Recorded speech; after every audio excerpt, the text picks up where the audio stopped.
Jamal Niaz here with the legend himself, the gorilla, Darren Till. Now, I just mentioned that I tried to put this Mike Perry fight together, so if that ends up happening on the Logan Paul, Dillon, Danis, KSI, Tommy Fury card, can I get a matchmaking fee, please? We'll give you the percentage, don't worry, lad. What did you make of what he had to say? That, you know, there's always a bit of banter, but you're always very respectful of each other, aren't you? I think just cause we've had like a war with each other, we just respect that, because there's no judges or referees there, so we just like, I don't think there's nothing you can do other than respect the man when you've like gone 5 rounds and tried to take each other's head off, do you know what I mean? So as much as I've said stuff about him in the past and that, and he's had a lot to say about me, I do respect him. I just want to fight him, do you know what I mean? That's all it is. So I mean, you've mentioned as well that you want to fight Logan Paul at some point. What do you make of him as a guy, and what do you make of the Dillon Danis fight? I don't really want to fight Logan. It just seems to be where the money's at. So you can call me a beg or whatever you want. If that's where the money is, and to me, it's free and easy money. It's like they're not like Perry, and they're not like me. They're not. I don't class them as proper fighters. That in my mind. The only one I probably respect is probably Jake. Tommy's boxed all his life, but Jake's the only one who seems to be putting the real work in to obviously get better and stuff like that. But the rest of it's all a farce. But if that's where the money's at, then that's where the money's at, innit? Have you interacted with any of those guys on social media, on DMs or anything? Like Logan's mentioned you before on his podcast. He actually mentioned you as well as someone that you'd like to fight. Back and forth, like a lot with Dillon and stuff like that. As I say, Dillon's a legit jiu-jitsu practitioner, so I respect his jiu-jitsu skills, but he's not a boxer.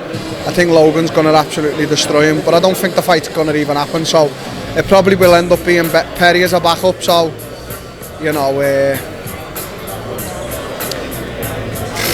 just try and get one of the fights and make some money, innit? I saw Block Asset put that picture together of you and Perry.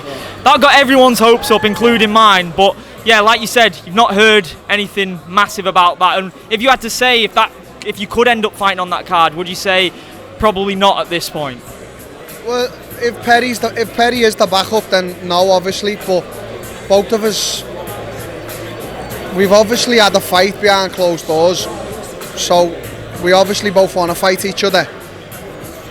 So let's say after that, why can't we put it together? But we both just need to get paid. We need to get paid, and it needs to be.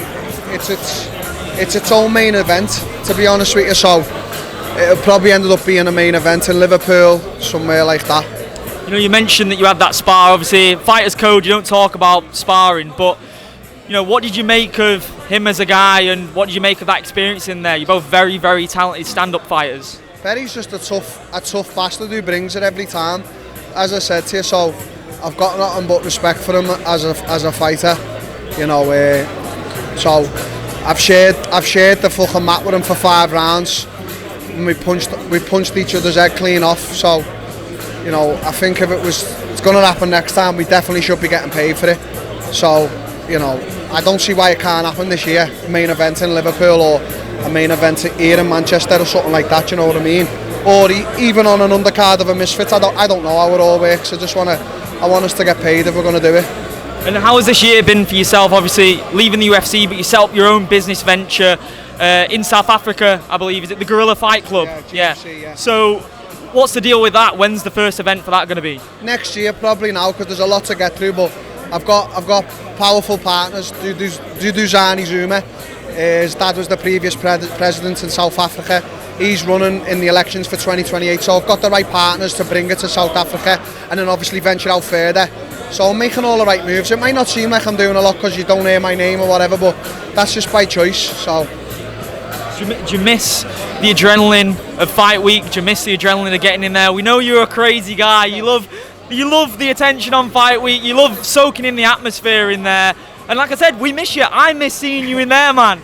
I know I do miss it, but a lot happened, a lot of silly mistakes on my part, and I've had a tough 2 years, so I just want to make it all right, and I don't want to let my foot off the ball. I want to get better and better, and that's why I've been in the gym now for 6 months in the Rotunda, where Liam Smith trains, has done his whole life. So You know what I mean? It's like I want to make a big bang when I'm coming back, get the adrenaline and the juices flowing and everything like that. Final one from me. In terms of an MMA return, is it just full-on boxing for yourself at now? And if it was an MMA return, would you try a look at the PFL maybe before you go back to UFC, or straight back to UFC? I think I'm going to box, maybe a bit of bare knuckle boxing, and then when I'm about to go back to UFC, I'm going to get my body fully fixed.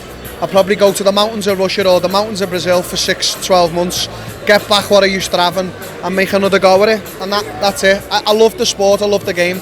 You know, I want to make a lot of money, but I still love the sport as much as I did on the first day I started it. So as long as that love's still there, I know I can make a good, you know, a good go at it. BKFC, who would that be against? Perry, yeah. Perry, a few other guys in there. I seen one guy, big fucking guy, light heavyweight, I can't remember his name, champion, knocking a lot of guys out, seems like a strong guy, so that'd be a good fight. So yeah, anyone and everyone in it, as always. You can say what you want about me, but I've never turned down a fight in my life. You can ask Dana that. I could get him on the phone right now and say if I ever turned down a fight. I've only ever asked for the hardest fights, so it is what it is. 100%. I can't wait till the day we see you back in there. Hopefully it's in this city.